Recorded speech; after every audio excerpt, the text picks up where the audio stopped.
Hey, it's April 24th, 2025, and my name is Shannon Kringen, and I'm in Seattle. And I was thinking about, well, listening to inspirational video chats with wise people that I admire, and they were talking about there's what you're doing and there's how you're being while you're doing whatever you're doing. So if you do something because you love it, because you enjoy it and you're putting all your heart and soul into it and your brain and you really love it, that's what matters more than what you're doing. So it's true that I sometimes get caught up in doing, like, I take an acting class.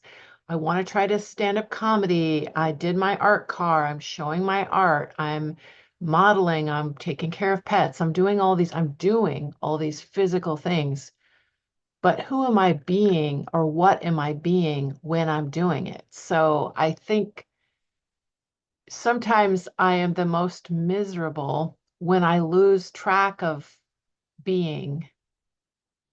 And you could say that, some people are atheists, and so this might not make sense to some, that spiritual, a spirit, and I'm not talking about religion. I'm not against religion, but I'm not religious. And I don't want to talk about the dark side of organized religion or anything like that, or the dark side of being an atheist. But I will say that it's kind of almost like a spiritual way of looking at things. In other words, beyond the physical reality, beyond to me, the word spiritual, it's hard to describe what it means, but it partly to me means something beyond the basic physical reality that we're taught. Like we're taught, we're using all these technologies. Everybody is really attached to their, well, not everybody. The Amish people are not, but they're not attached to their smartphones because they're not engaged in all of the technological rat race that most of us are involved in. But when I think about my phone, I'm grateful that I can use it for communicating with family and friends and the audience who enjoys my art. Um, but it's how we're being that really matters. And so I lost my train of thought, but the spiritual way of seeing things would be that if you're doing something that's supposed to be fun, but you're having a miserable time and you're in a bad mood, then it doesn't matter. Like if you love to watch baseball games and you go to a baseball game, but you're in a bad mood, the way you're being is in a bad mood. So you may or may not enjoy the baseball game. And the flip side of that is if you're in a good mood, even if you're in a traffic jam on the freeway and it's annoying, or you get a flat tire and you have to get it fixed and you're waiting for the person to come help you fix your flat tire, if you're in a really good mood and you're thinking all kinds of positive thoughts, no matter what is happening, in other words, on a basic physical level, whether it's a positive thing or a negative thing, if you're in a bad mood and thinking negative thoughts about it, and if you're like obsessed with achieving a goal, then you may not even like if you love being a singer, but when you go on stage and you sing a song, you're obsessed with the audience liking you or winning an award, then you might not even enjoy singing. So I need to realize that I am really a busy person and I sometimes forget to pay attention to how I'm being because we're so caught up in doing. Do you know what I mean? Like we do a bunch of things, but how are we being when we do them? So, like when you do your dishes, you can be annoyed that you're having to do your dishes, or you can actually enjoy the feeling of the water, the smell of the soap. You can be daydreaming about something else while you're doing the dishes and go, oh, I'm cleaning my kitchen and doing my dishes. And you can think positive thoughts about that you're cleaning your dishes, or you can feel like you're a victim that has to clean your dishes. And you can go on stage and maybe the audience doesn't like you. And then you can feel sorry for yourself about that. Or you can go on stage and if you so-called fail and the audience doesn't appreciate you, you can learn from it. And you could say, well, I love myself, but the audience doesn't love me. So it's kind of like maybe the word spiritual doesn't need to be used because I think that a lot of people don't like that word. But to me, spiritual means something beyond just the physical reality that we live in, and that it relates to how you're being and not just what you're doing. So if you're doing something that you love and you're not attached to the end results, like there's a kind of a strength and an inner strength and an inner life and an inner stillness. So I'm thinking about all of this while I'm running around, walking dogs, cleaning my house, rehearsing. I think I'm going to be interviewed by somebody that has a podcast. What is it called? And I created my own opportunity. I went online and I saw somebody was looking for people to be on their podcast. And it is called Monster something. It is called Earth Monster Podcast. I'm going to be on that. So I'm going to be on Earth Monster Podcast. And I created that opportunity for myself by responding to somebody that put out a call. Hey, would you like to be on my podcast? And I said yes. And so I canceled myself. I didn't cancel myself. I scheduled myself, the opposite. I scheduled myself to be on this person's podcast.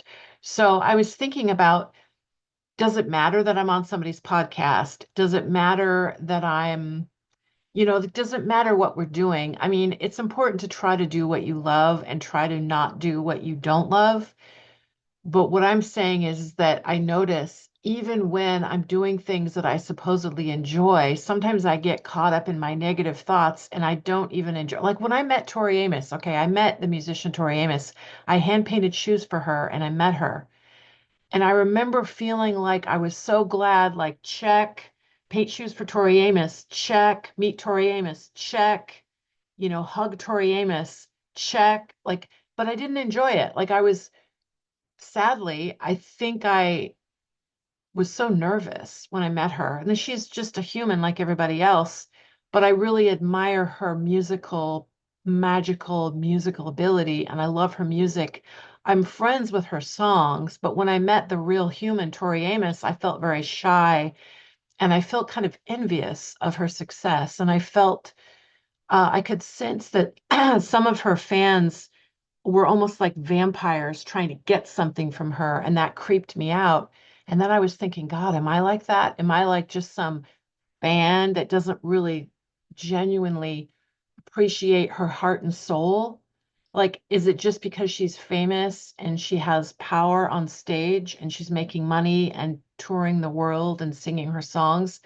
That's the more shallow way to look at it. Like, she is a human. There's people who make fun of people who appreciate famous people. And then I think, okay, it's important to not get caught up in living vicariously through famous people. And it's important to be your own hero. Part of why I did my TV show Goddess Kring is because I wanted to be my own superhero instead of just appreciating people like Tom Petty and Bob Dylan and Neil, all the famous musicians and actors and Christopher Walken and Benicio del Toro and Meryl Streep and all these amazing actors and performers and musicians. It is a See, no, I don't want to dehumanize. See, by the same token, you say it's really shallow to appreciate famous people that are artists and musicians. But if I'm an artist myself and I dabble in music myself and I write poetry myself, so when I listen to Tom Petty music, I don't just do it from a standpoint of, oh, he's so amazing and I'm not creative. No, actually, I write poetry too. I've written some poems that we've turned into songs and I think they're really good and I'm proud of my work. Um, so I don't want to dehumanize myself and think that I'm just a regular person who worships famous people. Or by flip side of that is to look at famous people and dehumanize them. If we don't think of Tom Petty as a real human, Tom Petty, may he rest in peace, he passed away, gosh, it's been like 7 or 8 years. He passed away in 2017, so it's been a while.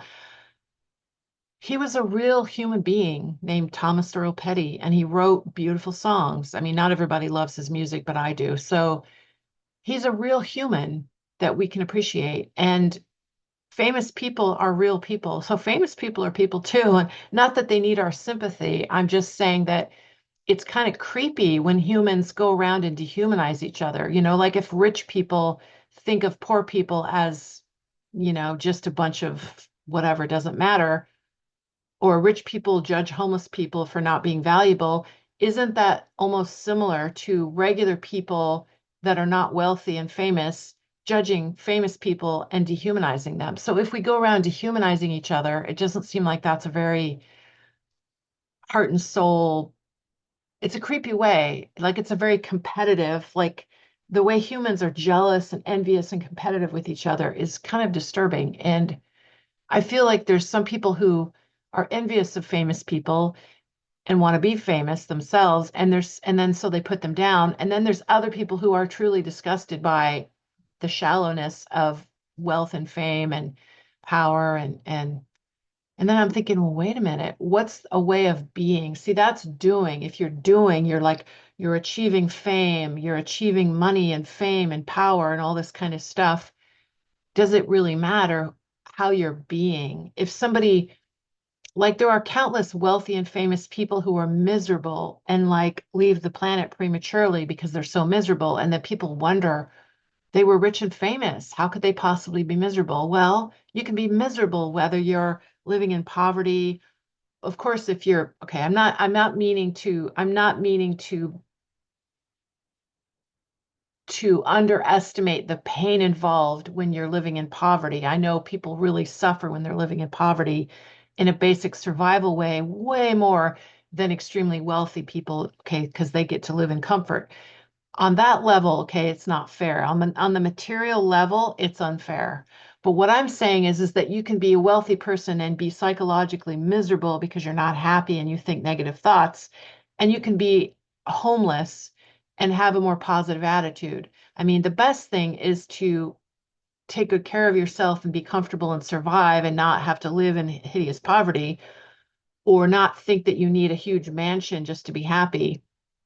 So on the material level, it's really disturbing. But what I'm saying is that whether somebody is homeless, middle class, wealthy, poor, extremely wealthy, extremely famous, extremely not famous, if somebody is a janitor, if somebody is an opera singer, there's all different walks of life. And in a way, we're all equal on a deeper, more heart and soul spiritual level. We can choose how we are going to be in life. So we can be miserable even if we seem like we're successful, and we can actually be happy even if other people look down upon us and think we're not, that we're losers, because we're not, because we're poor, or because we don't drive a fancy car, we drive an old beat up car, or we have no car at all. I mean, it's like people judge each other for these surface level things. And then I'm thinking on a deeper level, the way we're being really matters. And yet when I'm doing a video, like what I'm doing is creating a video. How I'm being is trying to express this idea that there's a different level to being aware in the world. Like when you're a human, and you're thinking, I mean, we think thoughts in our brains and we feel things in our heart and our gut, our stomach, our gut feeling about things, our intuition. Like we have awarenesses. We have consciousness is a word that's used a lot. Well, we are conscious of how we are treating each other. Like sometimes when you have a friend that succeeds, you might be jealous of them and like, oh, my friend thinks they're so cool. Or you can cheerlead them on and you could be happy for them and you could share the joy if somebody wins. Like I'm guilty of it. In high school, when I would win a tennis match, I would usually feel guilty. Like I would be like, I gotta win, I gotta win, I gotta win. And if I was starting to lose the tennis match, one time I hyperventilated and had sort of a panic attack because I thought I was going to lose the tennis match. And then I ended up winning. But then I immediately felt guilty and I looked at the face of the opponent that lost tennis and I felt guilty. And then I felt like, God, I can't even enjoy it. Like if I lose the tennis match, I'll be miserable because I lost. And if I win the tennis match, then I felt guilty, like I needed to apologize and say, sorry, I beat you at tennis. Do you want me to help teach you how to play tennis better? It's like, what? And then it's like, okay, maybe I just shouldn't compete in sports. If I can't enjoy winning or losing in sports, I guess I shouldn't compete in sports. Or should I learn to be a tennis player and not worry if I win or lose? Like when you're an actor and you want to win an Academy Award, like think of the actors who have never won an Academy Award, but they still love acting. And if they can make a living at acting, you can still be an actor. It doesn't mean you have to win an Academy Award. And then if you do win an Academy Award, it's not like you're blissfully happy every day of your life for the rest of your life because you won an award. And in fact, sometimes when you succeed, other people are jealous of you and other people either want to use you to get, think of like if you're a famous musician and you constantly have bands coming up to you going, here's my music, listen to my music. Hey, can you help us? Can you help us? Can you help us? So if you're famous, then other people think that they can get something from you, that you have the magic key to something. And then if you fail, then people judge you for that. So it's kind of like, okay, wait, you got losing touch with your inner self. That's what I have to be careful about is because I do these public, I'm recording myself telling you what my thoughts are and I'm publishing it online and I may or may not get much of a response from it. My videos don't tend to go viral, so but I'm thinking about I'm still going to be active and do what I love in the world, but more rest would be good for me right now because I'm kind of too busy sometimes. I spread myself a bit thin. Like I'm in a play, I took an acting class, I have my art hanging in two different shows, and I'm not saying this to brag, I'm just saying I did an art car and I pet sit and I dog walk and I art model and I medical model and I do so many things and I'm behind me there's a canvas, there's a really big canvas right there and I want to paint it. And I have a guitar and I'm trying to learn to play guitar. I mean, I'm doing so many things. I'm doing so many things, but how am I being? Honestly, the way I'm being is stressed out. The way I'm being is so busy that it's hard for me to concentrate on what I want to do. I would love to learn to play guitar. I want to do a good job in the play that I'm in. So I just wanted to make a video that, okay, so the main point of this video is because I kind of go off on tangents and I do improv monologues and people say I'm off topic, but I'm autistic, which for me means my brain connects the dots in different ways. And to me, everything is connected. So I'm not off topic. When I go on random tangents, I'm trying to make a point and go back to the same point. Being and doing. There's being and doing. And when you're doing something, you're always being a certain way.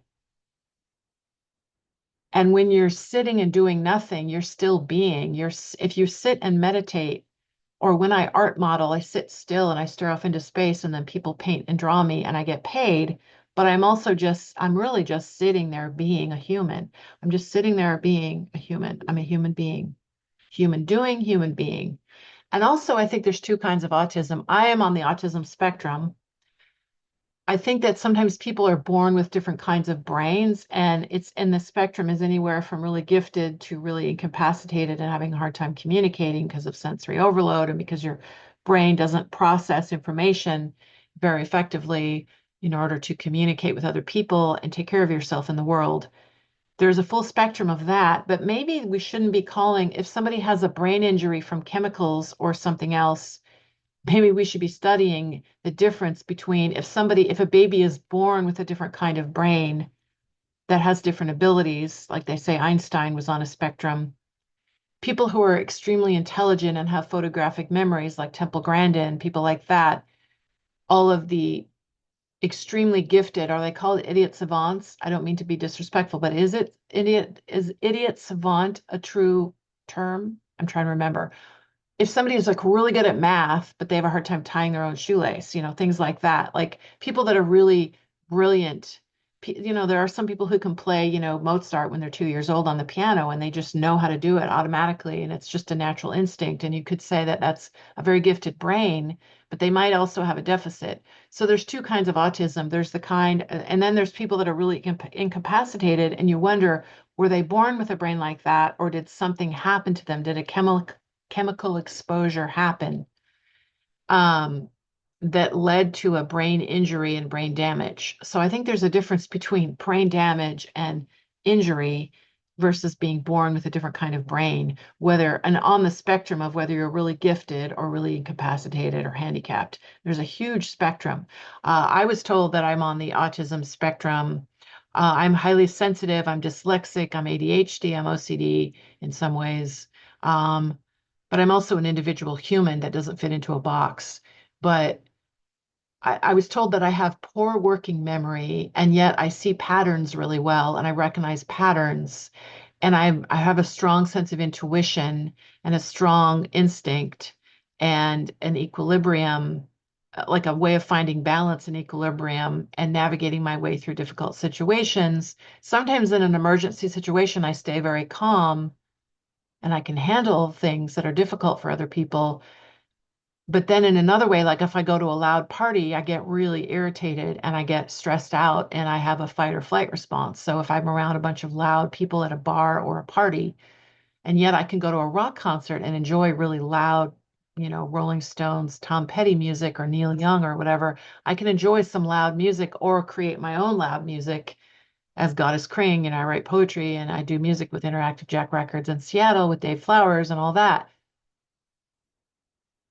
So, okay, who am I being? So there's being and doing. The main point of this video is to talk about being and doing. And then my thoughts about autism being there's brain injury and then there's autism. And maybe those are two different things. Maybe that doesn't overlap as much as people think. Maybe that should be examined more carefully with nuance. The people jump to conclusions and don't talk about nuances these days. I wrote a song about it called Polarized Landscape. Polarized landscape, debate escape, polarized landscape, sponsored by fill in the blank. So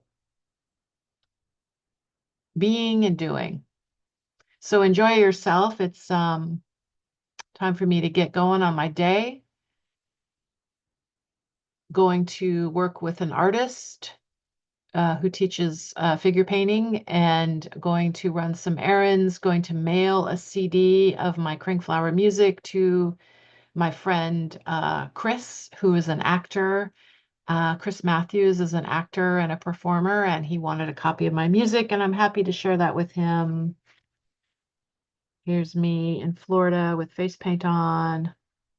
So yeah, here's a drawing that somebody did of me a few years ago. There's a little show and tell for you. So who am I being versus what am I doing? Because we're always doing both. Like if we are sitting and meditating, we're also being in a state. And if we're physically doing lots of things, like whether we're busy or not busy, we're always being a certain way. I think sometimes people forget that they're being, and maybe what you're being is more important than what you're doing. So if you're doing your art, but you're stressed out and you're obsessed with achieve, like we know, like when I met Tori Amos, I was happy to give her hand painted shoes that I made for her. In fact, here's a couple there. These actually are the shoes. I painted Tori Amos a pair of shoes that looks just like this, in her size 7 and my size 10. And these actually are the shoes from 1996. And I painted Tori Amos a pair that looks really similar to this, and hopefully she still has them. But who knows? I don't know. It doesn't matter, but it's her choice. But I painted these, and then I also decorated these shoes with Sharpie markers and paint pens and different. Yeah. So these are shoes that I decorated and painted. And hello, this is Shannon Kringen, Goddess Kring, and these are Kring wear shoes. Sorry that the thing isn't in focus, but that's just an example of um, when I met Tori Amos. I'm really glad that and then she wore them on stage at the Paramount Theater, and she said Shannon painted my shoes. And I know I shouldn't keep talking about this because it's been so many years, but I'm just using that as an example. Like you could say on paper, hey, that sounds really cool that Shannon Kringen achieved this goal of meeting Tori Amos, giving her hand-painted shoes. She wore them on stage. She thanked me in front of the whole audience. I got to meet her backstage. I get to say hello to her. And yet the whole thing was stressful. I was stressed out by the whole thing. And instead of enjoying it, and then I was like, what is my goal? Why am I doing this? Why am I like, do I have a secret fantasy that I could work with Tori Amos's costume, team and help design shoes for her to wear? Maybe I did. I had a secret desire that I could become famous through Tori Amos and that I could paint shoes and somehow be invited to help design costumes for her or something, shoes at least, help, and I don't even know if she really loved my shoes. I think she really loves shoes though, Tori. She likes to wear more fancy shoes than what I paint. And so I don't know if she really loved my shoes, design wise, but I think she appreciated that I made them for her in her size and that they were hand painted. I think she appreciated that. Um, but that's none of my business. She's entitled to think whatever. And I love her new book, Tori and the Muses, about inspiration and being inspired and sort of the antidote to all the stress and anger happening right now in the world. It's important for us to not lose touch with our inspiration and our imagination. And that's also that actually Tori Amos's book, Tori and the Muses, taps into what I'm thinking of how you're being in the world. Like we can all argue about politics and be angry with each other. Um, and that's valid, okay, for us to be upset about things in the world. But if we lose touch with the joy of life and we lose touch with nature, the natural human being and the actual literal nature, the birds and the trees and the flowers and the bees and all the beautiful ecosystem and the earthworms and the ants. Like my friend and I saw ants the other day, and I was really appreciating the ants and the little patterns that the ants were making. And I looked at spiders and insects the other day, a bunch of different kinds of insects, and I was appreciating all of the little creatures. And so I was being in, so see, some people like insects and some people don't. So if you're being in a state of appreciating, like if you don't like insects, don't hang out with insects. Because I think it's a negative thing to expose yourself. If you don't like insects and you hang out with insects and you're stressed out, it's probably not the best thing to do. But if you like insects and you enjoy that, hey, do that. But you're in a state of being. So there's being and there's doing.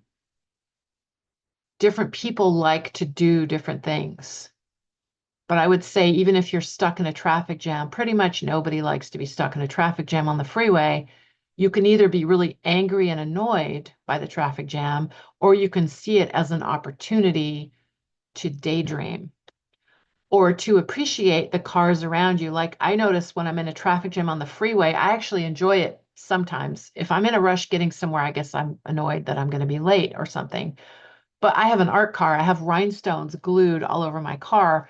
So when I'm on the freeway and we're in a traffic jam, sometimes people wave at me and honk or smile or say, I love your car. They point at my car and they go, yeah, cool. And then it makes me, it kind of cheers me up and it cheers them up. Like we're stuck in a traffic jam on the freeway and yet we're all smiling and laughing about my rhinestone car. So I call her Opal Moonstone. She's a Honda Fit, and I took 3 years. I spent 3 years gluing rhinestones all over my car. And so I'm just saying that's an example of you can make lemonade out of lemons. So you're stuck in a traffic jam and you can enjoy it if you notice. Or like sometimes I've been like stuck on the freeway and I notice there's eagles flying up in the sky, or there's like a beautiful cloud in the sky, or there's beautiful trees, or I notice like unusual colors of cars. Like sometimes I love green, and whenever I see a metallic green car, I get all excited. And I notice all the different paint, the colors of paint of cars that are not art cars, but regular cars. But then also, if I see any other art cars, I want to wave at that person. So these are just examples of that you can be stuck in a traffic jam and you can be in a state of positive feelings or thoughts. And you can also be doing something really that's supposed to be fun, but if you're in a bad mood, you might not enjoy it. Like when I met Tori Amos, you'd think I would be totally happy. And I was proud of achieving the goal, but I was just like, check, check, check. And now I'm still not happy. So it's like, what is my goal? So I'm thinking that like being and doing, can I make better choices for myself and say no to things that are not important? But if I have, like, I have to go to the dentist soon. Well, I don't have to, but I think it's not a good idea for me to ignore my teeth. So I'm afraid of the dentist and I get stressed when I'm there. So I'm going to go to the dentist and I'm going to try to be in a state of relaxation, to be in a state of trusting that the dentist is going to do a good job and not hurt me because I have fainted sometimes when they give me the Novocaine. I sometimes faint. So I have to be careful. I have a phobia of the dentist. So I'm going to try to be in a state of, I'm going to try to think about how am I being. And that probably nobody loves going to, oh, I love going to the dentist. Oh, yeah. So I was thinking about trying stand-up comedy. Maybe that could be one of my jokes about being at the dentist and loving it. But if I do stand-up comedy, I would try to make jokes about being a figure model, being dyslexic, being on the autism spectrum, but I will make sure to poke fun at myself. I don't want to poke fun at other people and make anyone else, feel made fun of. But I think it's fine if I make fun of myself in a loving way because I do love myself. And well, sometimes I'm really mean to myself, but I generally do love myself and think self-respect and self-confidence is an important thing for all of us to have basic self-respect and self-love and self treating ourselves as well as we want to treat somebody else. Don't be mean to yourself. Because you wouldn't want to be mean to somebody else. So why would you want to be mean to yourself? Because I tend to be pretty hard on myself sometimes. So that's something to watch out for. So that's my video for today. So thank you for listening to Shannon Kringen's video diary thoughts. And it's April 24th, 2025. And I'm really grateful that I can practice. I can use my life as practicing how to be, play around with how I'm being if I'm being stressed out or I'm being relaxed. You can be in a state of appreciation or you can be in a state of fighting against reality or fighting against, yeah, like whether you're doing something that's in that you're enjoying, like, yeah, the mood that you're in really matters. The thoughts you choose to think. If you do something fun, but you're in a bad mood, you won't enjoy it. And if you go to the dentist's office, which is stressful, but you're in a good mood, you might actually maybe not enjoy it, but you would have a much more pleasant experience. It's very different. If you have a real, okay, I'll just use myself as an example. If I have a very negative attitude about the dentist, it's going to be a lot worse than if I have a empathy for that the dentist is trying to clean my teeth and take care of me as opposed to the dentist is here to scare me because obviously the dentist is not trying to scare me. And sometimes I cry at the dentist and I tell them I'm sorry. I feel like I'm 9 years old and I'm scared of you and I'm trying to, be an adult, but I feel like I'm a little kid when I'm in the dentist chair. I feel very vulnerable. And I'm aware of that. And sometimes I actually cry. I have like tears, running down my cheeks and I have to just tell them I'm sorry. I cry when I'm scared and that's what I do. Um, So I guess I'm being in a state of fear. So there's being and doing. So if anybody's listening to this, do you want to practice with when you're doing whatever it is you do in your life? How are you being when you do it? And you could like practice with being in different kinds of states. Be in a state of frustration, being impatient. If you feel impatient, that's going to make it seem really like a 5 minute slow down on the freeway if you're in a bad mood, seems like really long amount of time. And if you're in a good mood, 5 minutes seems like no big deal. You know, 10 minutes stuck on the freeway in a good mood versus a bad mood. If you appreciate whatever is going on, and find anything that you can appreciate what's happening, it seems very different. Everything is relative, like Einstein said. So if a temperature is hot or cold, it only really feels that way usually because we're comparing it to something that's hotter or colder than it. So it's interesting to note that things change. I think it was Helen Keller that said that something like something about life shrinks and expands depending on how courageous you are. I think it was Helen Keller that said something amazing like that. And then Einstein's theory of relativity resonates with me in terms of that, in terms of thinking that. And then there's an exercise you do in an art class where you take a bunch of colors of sheets of paper and you put the same square of like green or red or blue in the middle of every sheet of paper. And that same color looks like a different color on every sheet of paper, even though it's literally the same color. It looks like a different color because it's next to a different color. So it proves relativity right there. It proves like color relationships is equivalent to people's different relationships with each other. There are some people who listen to Tom Petty music and they just, oh, they cringe. They don't like it.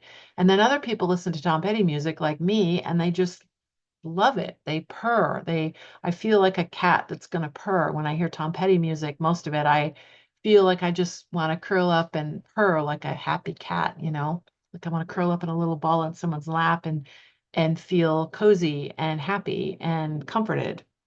So if you listen to music you like, you feel comforted. If you listen to music you don't like, you feel like irritated or like you want to get away from it. So everything is relative. So how are we being and what are we doing and how are we being when we do it?